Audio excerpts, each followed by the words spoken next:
Welcome to the new episode of Vande Mataram, the story of India's brave hearts. Today we are going to talk about Kittur Chennamma. Kittur Chennamma, the Queen of Kittur, was one of the first female rulers to lead an armed rebellion against the British East India Company in 1824 against the implementation of the doctrine of lapse.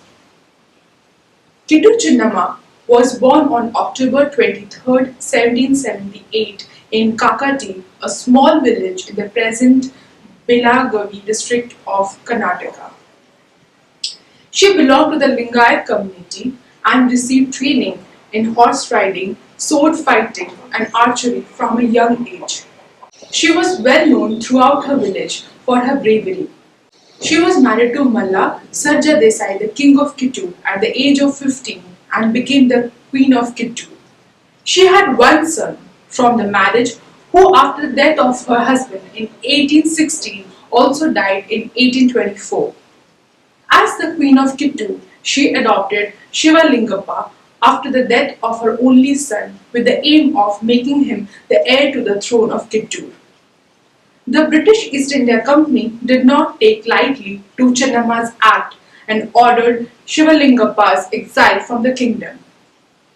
This was done under the pretext of the doctrine of lapse, according to which adoptive children of Indian rulers were not allowed to be named their successors, and if Indian rulers did not have children of their own, their kingdom would become a territory of the British Empire. The doctrine of lapse was officially codified between 1848 to 1856 by Lord Dalhousie. Kittur Chennamma, however, defied the British order to expel Shivalingappa from the throne. She sent a letter to the Governor of Bombay to plead the cause of Kittur, but Lord Elphinstone turned down Chennamma's request. The state of Kittur came under the administration of Dharwad collector in charge of Mr. Thackeray, and Mr. Chaplin was the commissioner. Both men did not recognize Chennamma as a regent and Shivalingappa as a ruler and apprised Rani Chennamma to surrender her kingdom.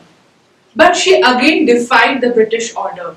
This led to the outbreak of a war.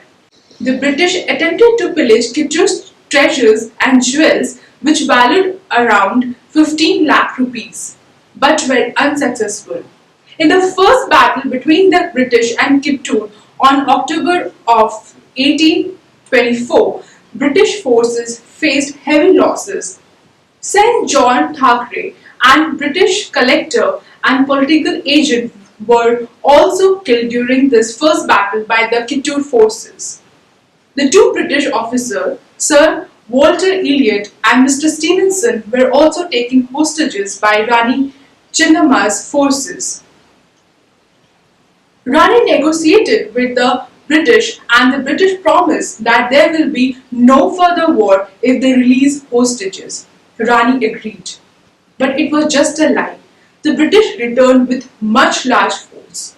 Rani Chennamma fought the second battle fiercely with the aid of her lieutenant Sangoli Rayanna and Guru Siddhappa.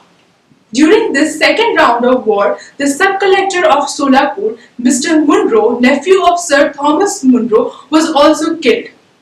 For 12 days, Chennamma and her soldiers relentlessly defended their fort, but yet again, Chennamma was made prey to deceit. Two soldiers of her own army, Mallappa Sethi and Venkata Rao, betrayed Chennamma by mixing mud and cow dung with gunpowder used for the cannons. Ultimately, Kittur Chennamma and her forces were outnumbered by the large strength of the British forces.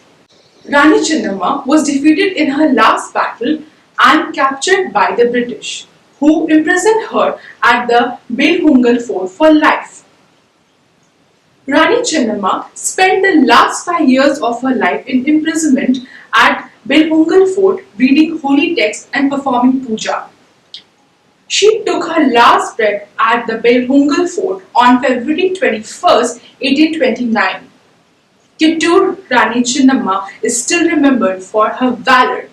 Even though she couldn't win the war against the British, She became an inspiration for India's freedom fighters and a generation to come. Thank you. Namaskar.